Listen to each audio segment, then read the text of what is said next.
El título de la palabra de hoy es como rulo de estatua. Diga conmigo, como rulo de estatua. Sí, como rulo de estatua. Bien, ese es el título de la palabra hoy. ¿Ustedes saben, conoce este dicho? Firme como rulo de estatua. Bien. A ver, espérese que no sé qué le pasa ahora. Mi aparatito este no quiere. Diga que uno lo guarda en todos lados, ¿no? Como rulo de estatua. Este popular dicho, de hecho es un dicho, lo estuve averiguando, es un dicho argentino. Como rulo de estatua, firme como rulo de estatua, se utiliza para referirse cuando algo es seguro, afianzado, fuerte, sólido como una roca. También este dicho, firme como rulo de estatua, hace referencia a alguien que siempre está presente, ya sea en el trabajo, en la casa, alguien que no falta, ¿sí? Por eso dice que está firme como rulo de estatua. Y se hace referencia en este dicho porque habla de firmeza. Así que hoy quiero meditar en la palabra del Señor y quiero hablarte. Hoy es el segundo domingo de este año. Usted escuchó el domingo pasado la palabra del Señor. Estuvimos meditando en la palabra del Señor el domingo pasado. Yo le hablaba acerca de un reseteo. Le hablaba acerca de que necesitamos a Dios, un encuentro con Dios que nos lleve a vivir en la esfera de un reseteo de cosas sobrenaturales. Y bueno, este día yo quiero hablarle acerca o meditar acerca de la palabra del Señor, de una cualidad que necesitamos alcanzar. Diga conmigo, alcanzar, reforzar o desarrollar. Esta es una cualidad que necesitamos alcanzar, reforzar o desarrollar en nosotros como hijos de Dios, que es la firmeza, la perseverancia. Y quiero ver un poco cómo encauzarla en la vida y el resultado que va a traer sobre ti el poder permanecer firme en esto. Bien, Mateo capítulo 24.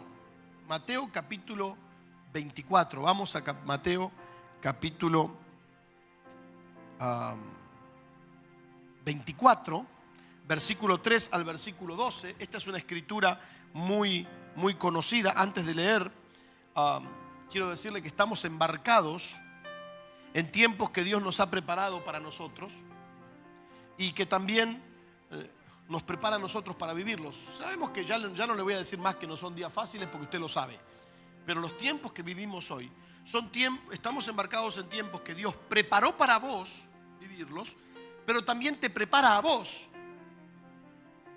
para vivirlos. O sea, los prepara para ti, pero a ti te prepara para ellos. Y yo soy un convencido de que Dios prepara tiempos y circunstancias para nosotros, pero a la vez nos prepara a nosotros para esos tiempos y circunstancias. Porque Dios no hace las cosas a media.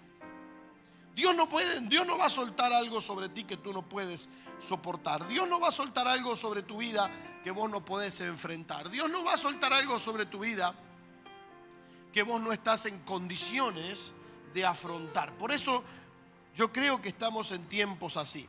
Y por eso tenemos que prestar mucha atención a las señales de estos tiempos. La Biblia, como Jesús, se dedicó tiempo a hablar de las señales de los días que vivimos. De hecho, dice aquí Mateo 24:3, más tarde Jesús se sentó en el monte de los olivos. Sus discípulos se le acercaron en privado y le dijeron: dinos, ¿cuándo sucederá todo esto? ¿Qué señal marcará, diga conmigo, tu regreso? ¿Y qué más? Y el fin del mundo. O sea, esos son los días que vivimos hoy. Y le preguntaron al Señor acerca de las señales que marcarían el regreso y eso. Y Jesús le dijo, me encanta porque el Señor les hablaba, pero a la vez que les hablaba, el Señor los advertía. Y el Señor les dice, ahí en el versículo 4, Jesús les dijo, no dejen que nadie los engañe. Me encanta esto. Jesús le dice, no deje que nadie los engañe, porque muchos vendrán en mi nombre y afirmarán, yo soy el Mesías, y engañarán a muchos. Oirán de guerras y amenazas de guerras, pero no se dejen llevar por el pánico. Es como que el Señor les va relatando las cosas que iban a pasar en los últimos tiempos, pero a la vez le dice, tranquilos, no se dejen engañar, no se dejen llevar por el pánico. ¿Sí? ¿No les parece cosas muy normales hoy? Gente engañada, gente con pánico por la que estamos viviendo. Es verdad, esas cosas deben de suceder, pero el fin no vendrá inmediatamente después. Una nación entrará en guerra con otra, un reino con otro reino. Habrá hambres y terremotos en muchas partes del mundo. Lo hemos visto el 1 de enero. Este año arrancó con un terremoto terrible allí en Japón. Están pasando cosas raras. Hablábamos, creo que con Miguel hablábamos antes de la reunión, que cómo cambió el clima, ¿no? O sea, de repente nos encontramos con cosas, fenómenos meteorológicos que aquí eran impensados hace muchos años. O sea, cosas están pasando en el mundo. Sin embargo, todo eso, mire qué buena noticia buena onda que le voy a decir hoy. Todo eso es solo el comienzo de los dolores de parto. Luego vendrán ¿cuántos? Pastor, nos tiró con todo hoy. Esto es el comienzo. Esto es el comienzo. Entonces, dice aquí, esto es otra cosa que ya estamos viendo. Los arrestarán. ¿Sí? Dice aquí, los arrestarán, los perseguirán y los matarán. En todo el mundo los odiarán por ser mis seguidores. Aquí no lo vemos todavía, pero créame que hay lugares en el mundo, tenemos congregaciones, hermanos en la fe, de nuestra propia familia, Visión Internacional, que son parte de nuestra familia, que son perseguidos allí en el África, en Nigeria. Nigeria es una nación terrible donde hay mucha persecución, en el África, en la India. Dice, los perseguirán. Muchos, versículo 10, esto sí, esto no hace falta salir de Mar del Plata para verlo. Muchos se apartarán de mí. Se traicionarán unos a otros y se odiarán. Aparecerán muchos falsos profetas y engañarán, a mucha gente. Abundará por el pecado por todas partes y el amor de muchos, ¿qué? Se enfriará. Realidades que vemos hoy. No estoy leyéndole nada raro, ni un cuento de ciencia ficción, ni una novela de Julio Verne, ¿verdad? Es prácticamente una descripción de lo que hoy estamos viviendo en el mundo, no solamente en Argentina. Pensamos que solamente, ya ve que los argentinos pensamos que, ¿sí? Así como pensamos que Dios es argentino, pensamos que los problemas son solo argentinos, ¿no? En todo el mundo estamos viendo estas cosas. Por todas partes. Al que no le toca una cosa, le toca otra. Al que no pasa por una situación, pasa por otra. Vaya tiempo, qué señales, ¿no? Esto le preguntaron al Señor, ¿cuáles van a ser las señales antes de que tú regreses? ¿Cuáles van a ser las señales antes del fin del mundo? Y vemos que esto se acrecienta, engaños, rumores y malas noticias, guerras, hambres, terremotos, persecución religiosa, odio, muerte, apostasía, tibieza o frialdad, pecado. O sea, casi que dan ganas hoy de salir corriendo, ¿verdad? De hecho, por mucho tiempo yo he escuchado cristianos decir ya que se termine el mundo, que el Señor nos lleve, que ya nos quite de aquí. Pero quiero hacer un poquito de énfasis el día de hoy en que no es tiempo de que Dios te quite así para que te salve de la maldad que existe. Al contrario, Jesús les da, terminando de decir toda esta lista de cosas, la verdad, bastante fuertes. Jesús dice lo siguiente en el versículo 13 de Mateo 24. Dice, pero el que se mantenga, ¿cómo? ¿Hasta cuándo? ¿Será que? O sea, dice todo eso. Yo me imagino a los discípulos cuando, ya vieron como a veces cuando nos empiezan a contar cosas que nos vamos poniendo cada vez más chiquititos, ¿no? Y va a haber esto, ¡ay! Y va a pasar lo otro, ¡ay! Y también va a venir lo otro, ¡ay! Y va a haber esto y terremoto. Ya no hables más, por favor. Ya no nos digas más nada, Señor. Ya con eso es suficiente. Ya tenemos para toda la década pensarlo. Todo eso va a pasar. ¿Qué va a ser de nosotros? Jesús les dice, tranquilos. El que se mantenga firme. ¿Hasta cuándo? Hasta el fin. Será salvo. Mire, en un tiempo de tanta movilización y cambios en todas las áreas de la humanidad, es muy difícil mantenerse firme en algo que uno comienza. La gente suele claudicar muy rápido. Vivimos en tiempos donde se claudica muy rápido. Se comienzan muchas cosas, se terminan muy pocas. Se comienza con mucho ahínco, con mucha injundia, como decimos a veces. Sin embargo, se claudica, se echa para atrás muchas veces rápido. Ahora, por eso el Señor escoge o les dice o les menciona la importancia de estar firme o perseverante. Mire, iglesia, hemos sido llamados a vivir en firmeza o en perseverancia, porque ya le voy a leer un poquitito otra traducción de este mismo versículo de Mateo 24:13. Según la Real Academia Española, escuche bien, firmeza se define así: 1, cualidad de firme; 2, endereza, constancia o, escuche bien, fuerza moral de quien no se deja dominar ni abatir. Eso es firmeza. Es la fuerza moral del que no se deja dominar, diga conmigo, dominar ni abatir. La pregunta mía es, ¿por qué tantas veces vivimos atados o dominados por diferentes sentimientos, por diferentes corrientes, por diferentes actitudes, por diferentes comportamientos? Yo muchas veces me sorprendo con esto. Digo, ¿por qué las personas se dejan dominar por esto? Esta semana estaba leyendo las redes sociales que cada vez entro menos, la verdad, y cada vez publico menos.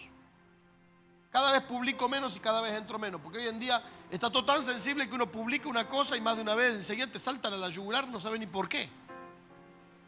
Y estaba leyendo en algunas redes sociales hoy, y un hermano medio primo, subió ahí una publicación política. Ya vieron que en Argentina es tan sensible el tema político. Y empezaron una seguidilla de cosas allí. Yo digo, ¿para qué nos enredamos en eso? ¿Para qué nos enredamos en eso? ¿No? ¿Por qué nos dejamos dominar por estas cuestiones? Mira lo que significa perseverar. Perseverar, según la Real Academia Española, significa mantenerse constante en la prosecución de lo comenzado, en una actitud o en una opinión. Durar permanentemente o por largo tiempo. Mire, no podemos cambiar nuestros sentimientos, nuestras emociones, nuestro comportamiento a cada rato. Eso es mantenerse firme y perseverar. Yo no me dejo dominar ni abatir ni por mis sentimientos, ni por mis temores, ni siquiera por las cosas por venir me dejo dominar. Al contrario, yo me permanezco firme. O sea, me voy a mantener constante en aquellas cosas que Dios me ha llamado a hacer y que yo he comenzado. Si usted está sirviendo a Dios, sea constante en servir a Dios. Si usted sigue al Señor, sea constante en seguir al Señor. Mire, la versión Reina Valera 60 lo dice así este versículo. Ahí dice, mas el que persevere hasta el fin, este será salvo. O sea, el que se mantenga firme o persevere. Por eso es tan importante estar firme. No me dejo dominar, no me dejo abatir. Tengo la fuerza suficiente que Dios me da. Lo acabamos de leer en la primera parte de esta reunión. Puedo enfrentar cualquier situación porque Cristo me da el poder para hacerlo. Si yo tengo a Cristo, entonces no tengo por qué dejarme dominar por ninguna situación, ni sentimiento, ni idea. Solo Cristo es quien me da el poder. Y en esa palabra persevere de Mateo 24:13, el original de esta palabra es muy importante. Mira, tenga en cuenta, no vamos a sacar ese versículo, Sofía, ahí, porque hay dos palabras que son claves entender el original. La palabra persevere o perseverar, ahí en Mateo 24:13, significa, es el vocablo griego hupomeno, escuche bien, hupomeno, significa permanecer, quedarse, resistir, soportar, sostener, pero también se define así en el original. Es una palabra que hablaba de permanecer bajo la cercanía, escuche esto, permanecer bajo la cercanía o presencia de alguna persona o cosa en el sentido de esperar. ¿Estamos aquí? Escuche esto, permanecer bajo la cercanía o presencia de alguna persona o cosa. ¿Sabe lo que es perseverar? Es permanecer bajo la cercanía o presencia de alguna persona o cosa. De hecho, el que perseverare hasta el fin, diga conmigo fin. La palabra fin, ¿hasta cuándo persevero? Es la palabra telos, griega, que significa, escuche bien, fijar fuera por un punto definido o meta propiamente, al punto que se fija como límite. Usted dice, ¿y esto con qué se come? Es un sustantivo que significa un fin, un término, un cumplimiento, diga conmigo, un cumplimiento, particularmente respecto a tiempo. ¿Sabe lo que dijo Jesús? Se lo voy a parafrasear, ese versículo. El consejo de Jesús ante los días terribles del fin era este: el que permanezca en presencia de o cercano a hasta que sea el tiempo indicado como límite, ese será salvo, hasta que se cumpla lo que se tiene que cumplir. O sea, ¿qué es perseverar hasta el fin? Es mantenerme en presencia o cercano a alguien hasta que se cumple un tiempo. Mantenerme en presencia o cercano a alguien hasta que se cumple un tiempo.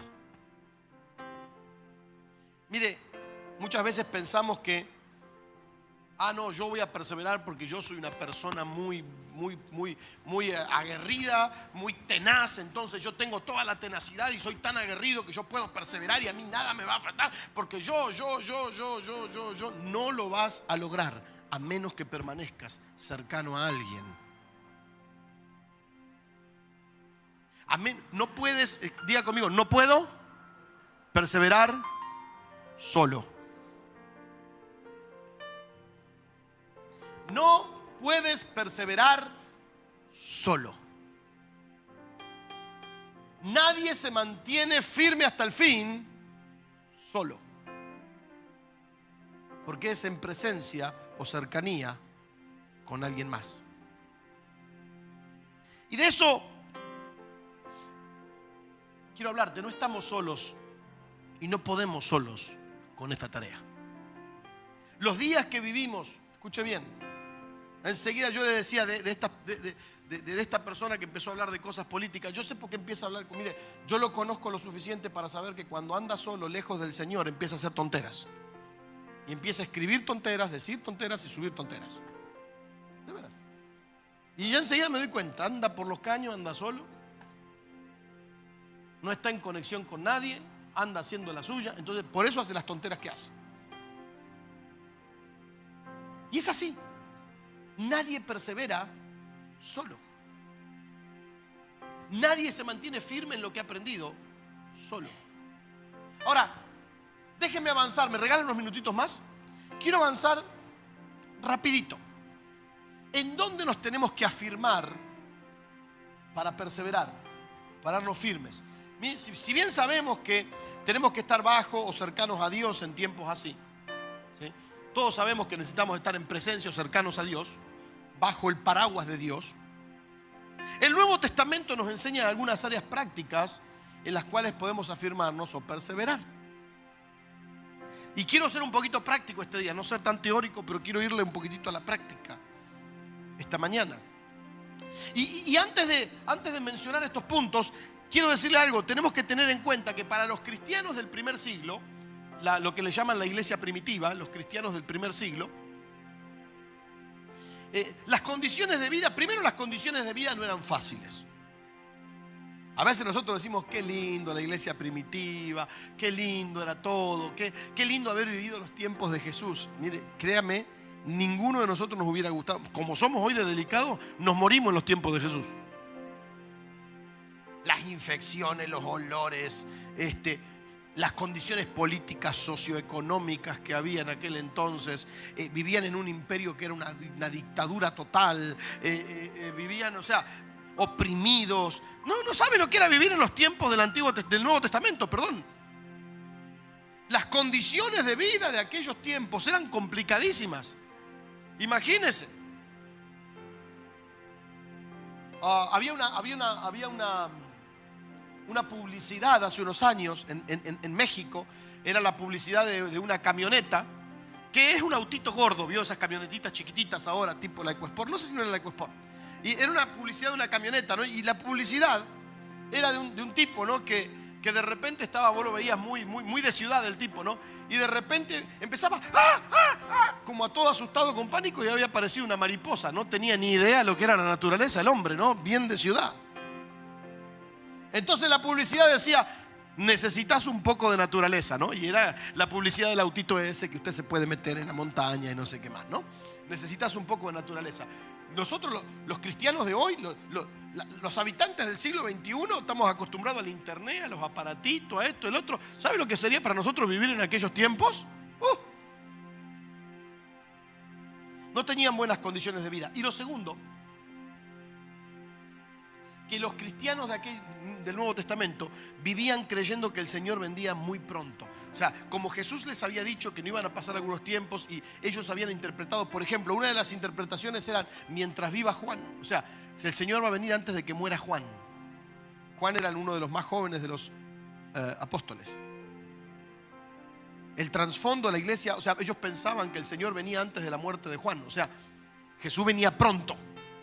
Y ellos no vivían entonces, la gente de aquel entonces, le voy a hablar de algunas costumbres en las que permanecían firmes.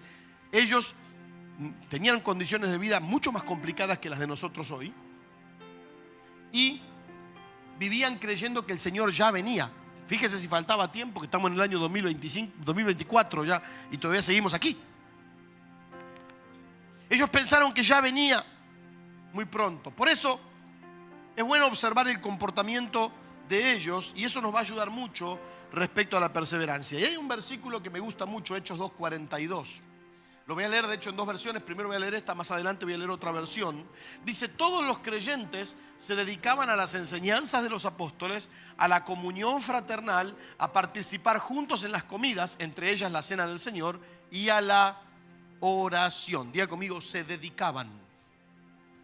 Y vemos aquí a cuántas cosas: las enseñanzas de los apóstoles, la comunión fraternal, participar juntos en las comidas, entre ellos la cena del Señor, y la oración.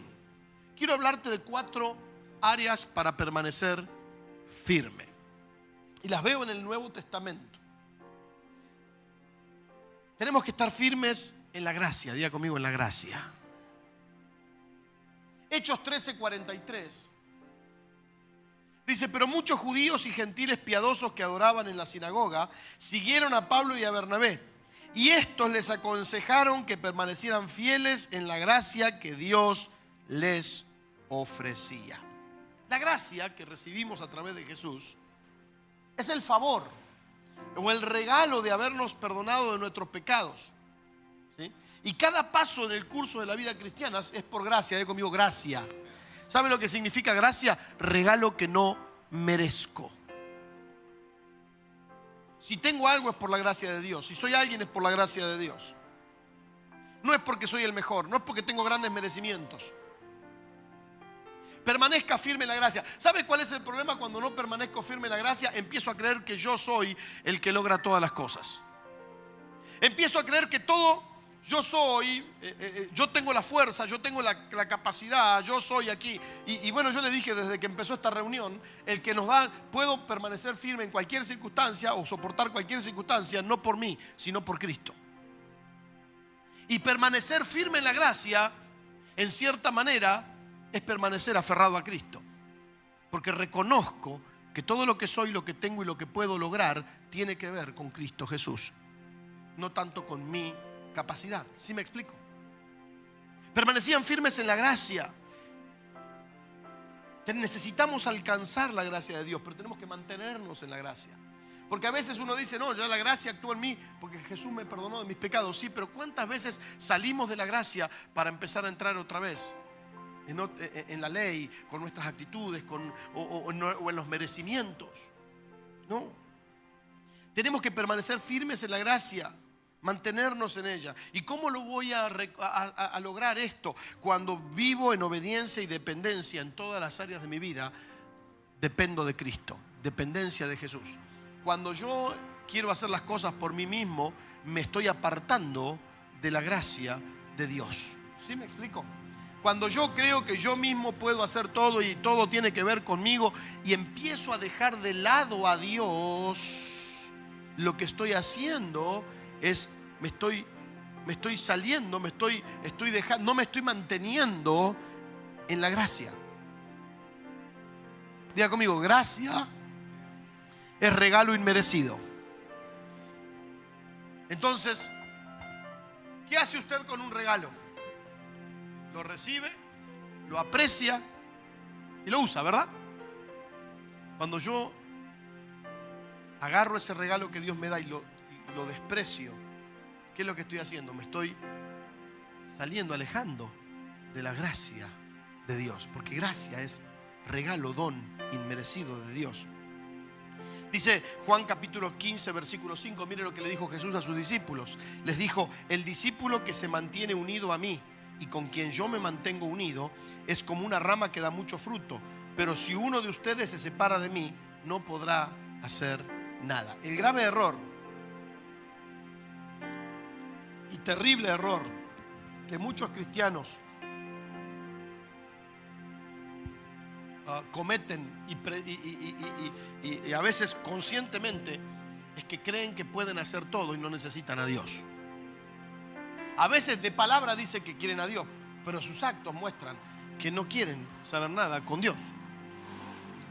Entonces, escuche bien, ¿qué es lo que estoy haciendo? Estoy dejando de lado, me estoy queriendo separar de Cristo. Estoy queriendo como rama producir fruto sin la savia que viene de Cristo. Entonces, así como si yo le corto una rama al árbol, se seca.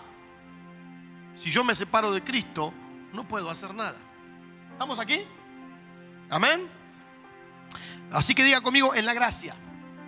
Otra cosa en la que tenían que permanecer firmes, me voy a apurar, en la oración. Diga conmigo, en la oración. La oración es como el oxígeno para respirar en la vida espiritual del creyente. Usted sabe, necesitamos orar. Cuando hace falta oración, ¿qué pasa cuando alguien no tiene oxígeno? ¿Se empieza a qué? A morir. Se empieza a morir. La falta de oxígeno hace que alguien muera. Cuando no hay comunicación con Dios, ¿qué pasa con nuestra comunión con Dios? Se muere. Necesitamos la gracia, pero también necesitamos la oración. Necesitamos la gracia, que es el regalo, pero necesito permanecer firme en comunicación con Dios. Dice Hechos 1, 13 y 14. Miren los discípulos cómo vivían. Dice, cuando llegaron a Jerusalén, subieron al piso donde estaban quedando y se reunieron allí los apóstoles, ahí los menciona a todos. Versículo 14, vamos al versículo 14. Todos ellos se dedicaban con un mismo propósito. ¿A qué? ¿A qué? Junto con algunas mujeres, con María, la mamá de Jesús, y con los hermanos de él. Los discípulos recibieron el Espíritu Santo en el aposento alto, pero antes de que el Espíritu Santo viniera, se mantenían en oración. Colosenses capítulo 4, versículo 2, dice, dedíquense a la oración. Estén listos para enfrentar cualquier situación mediante la oración. Qué interesante, recién le dije, puedo enfrentar cualquier situación porque Cristo me da el poder para hacerlo. Mire lo que dice aquí. Estén listos para enfrentar cualquier situación mediante ¿qué? La oración. ¿Y qué más? Dar gracias a Dios. Yo creo que aquí, mire, es el mismo autor de Filipenses 4, es el autor de Colosenses capítulo 4. Pablo dice, puedo enfrentar cualquier situación porque Cristo me da el poder. Pero aquí dice, esténse listos para enfrentar cualquier situación cuando estén en oración. O sea, sí es cierto, Cristo me da el poder, pero yo necesito esa comunión con Cristo para recibir ese poder. Si yo corto la comunión con Cristo, ¿cómo quiero recibir poder? Así como si usted corta la rama del árbol, ¿cómo hace para que esa rama siga teniendo savia? ¿Me doy a explicar esta mañana? Necesito permanecer constante y firme en la oración, familia. Ese versículo nos anima y nos exhorta para que perseverar en la oración. Yo sé y no pretendo cambiarlo, créame que yo ya no pretendo cambiarlo. Pero qué triste que las reuniones de oración de las iglesias son las menos concurridas. También en esta iglesia pasa lo mismo. Y siempre hay una buena excusa para no venir a orar. Venga a orar. Oremos juntos. Yo sé, usted mira, yo oro en mi casa, está bien. Algún día podemos hablar de la oración, las diferentes niveles de oración, la oración comunitaria, la oración personal, la oración familiar. Hay muchas maneras de oración. Bueno, escuchaba a mi pastor hace poco compartiendo en un evento y decía, necesitamos volver a orar. Y usted me dice, ¿por qué tenemos que hacer oración en la iglesia? Porque usted en su casa no ora. Aparte, si usted me dice, yo oro en mi casa, hay una oración que es la oración personal, pero hay una oración que es la oración comunitaria. Son diferentes niveles y diferentes tipos de oración. Entonces, permanezca en la oración. Esta es una poderosa manera para mantenerse conectado con el Espíritu Santo. Si usted quiere enfrentar cualquier situación, sí, Cristo le da el poder, pero también lo tiene que hacer cuando está en comunión con Cristo. Por eso es importante la oración. Diga conmigo, la oración. Soy muy práctico este día y no estoy descubriendo el agua tibia, solo le estoy diciendo, los días que vivimos exigen que nos mantengamos firmes. Y para mantenernos firmes, tenemos que estar aferrados a Dios, ¿sí? Lo vamos a hacer en compañía de alguien, con alguien más. ¿Cómo? Cuando yo estoy firme, me mantengo en la gracia, me mantengo en la oración. Número 3, en la palabra de Dios. Diga conmigo, en la palabra de Dios. Es muy importante la palabra de Dios. Dice Josué 1:8, nunca dejes de leer el libro de la ley. Estúdialo de día y de noche y ponlo en práctica para que tengas éxito en todo lo que hagas. Son versículos muy conocidos. Una de las causas por la que muchos cristianos no prosperan es porque no toman en cuenta la palabra en ninguna de sus decisiones. A veces decidimos y después de que decidimos nos equivocamos. Pastor, necesito un consejo. ¿Por qué no lo pedís antes? ¿Por qué no buscas la palabra de Dios antes? ¿Qué dice la palabra de Dios? ¿Cuál es el consejo de su palabra?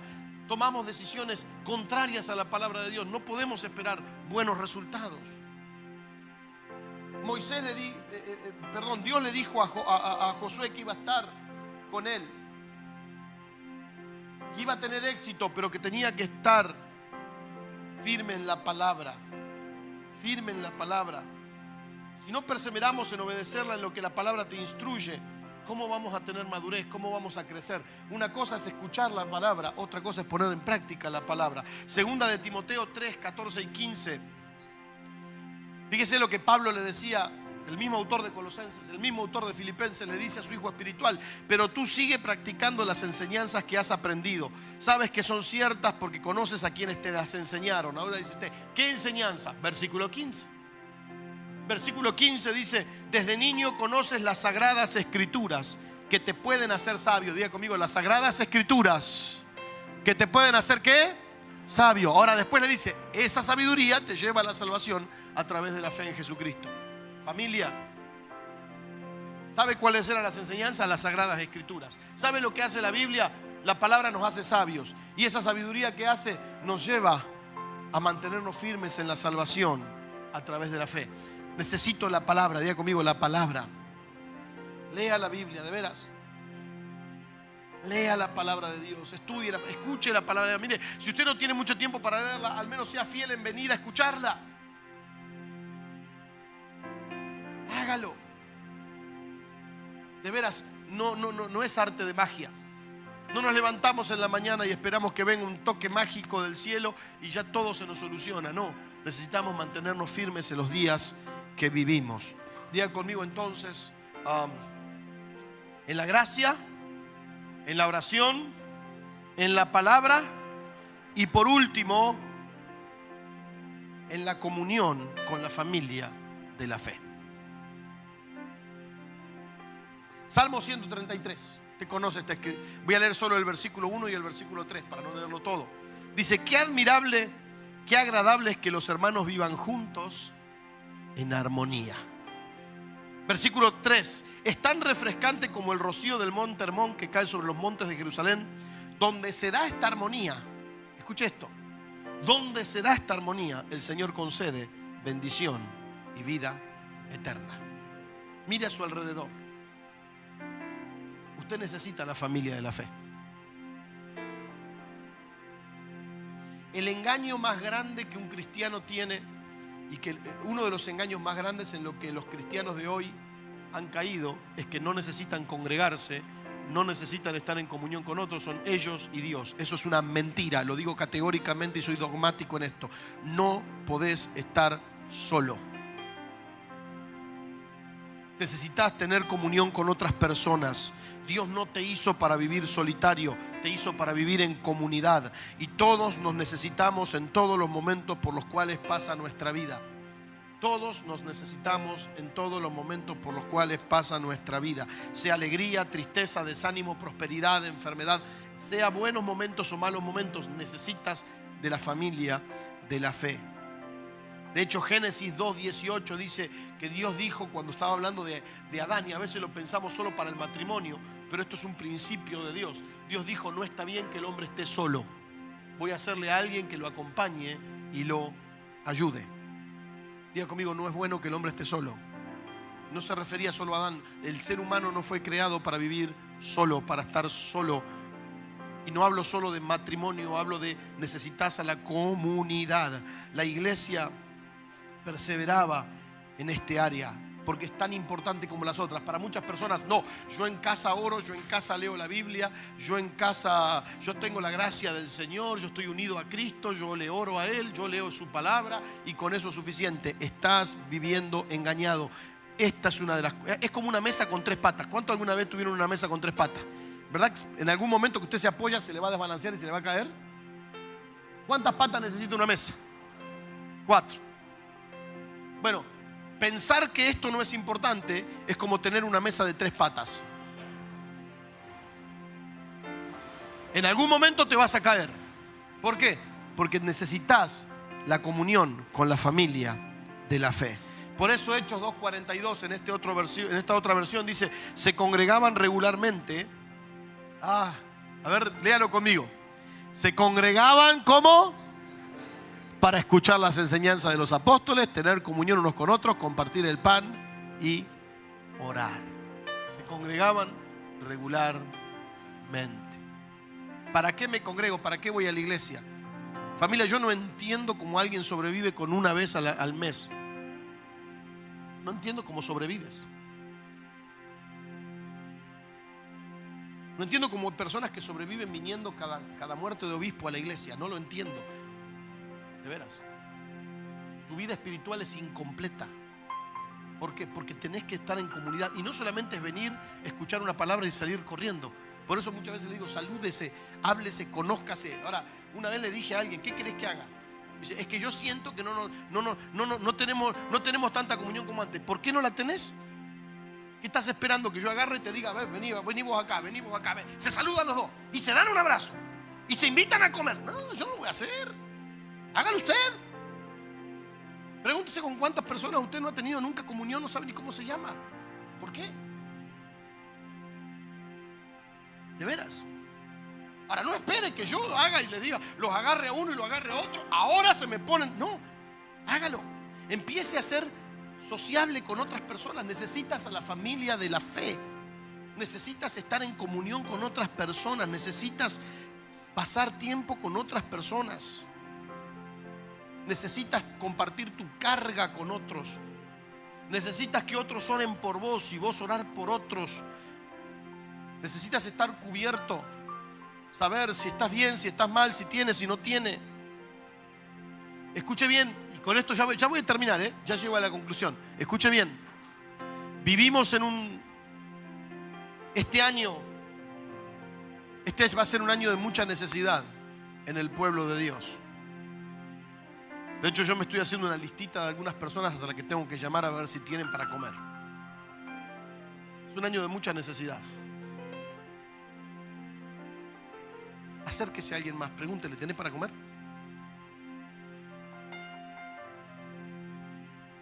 Qué bello es que alguien se acerque y te diga, ¿estás bien?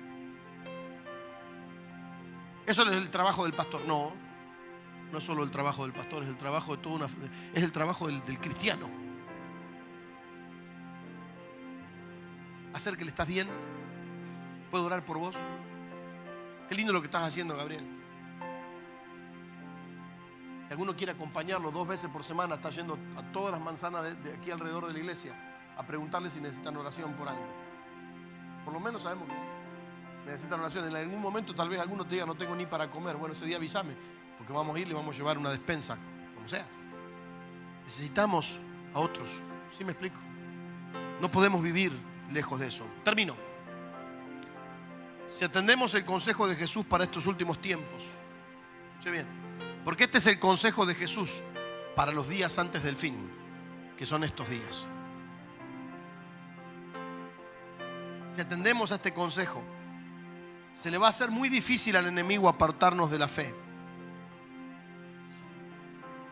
porque la fe está anclada en la roca que es Jesucristo. Es tiempo de obedecer, de depender de la gracia de Dios, manteniéndonos en oración, aferrándonos a la palabra, siguiendo la palabra y buscando la comunión con otras personas en la familia de la fe. Así es como vamos a vivir victoriosos y vamos a llegar hasta el final del camino que hemos comenzado a caminar.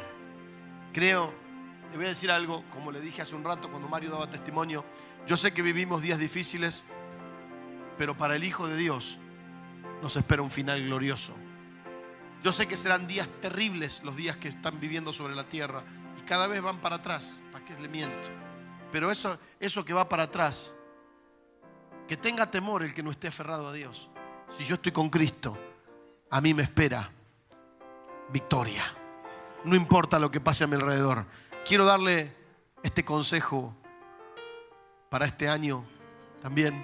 Sigamos firmes como rulo de estatua. ¿Sí? Sigamos firmes como rulo de estatua. Póngase de pie este día. Qué bello es estar cerca del Señor. Bendito sea su nombre. Cierre sus ojos donde usted está. Levante sus manos y diga, Señor, quiero estar firme en tu gracia. Quiero estar firme, Señor, en la oración, firme en tu palabra, firme en la comunión con otras personas. Señor, afírmanos este tiempo. Queremos perseverar, queremos seguir adelante. Señor, yo te pido ahora, en este día, Señor, tú que eres el que nos da el poder, como leíamos en Filipenses al principio de este culto, que podemos enfrentar cualquier situación. Señor, te pido en este tiempo, ayúdanos a ser firmes y constantes en todas las cosas. Ayúdanos a ser firmes y constantes en cada una, Señor, de estos tópicos. Señor, vienen días difíciles, pero seremos firmes y constantes en ti.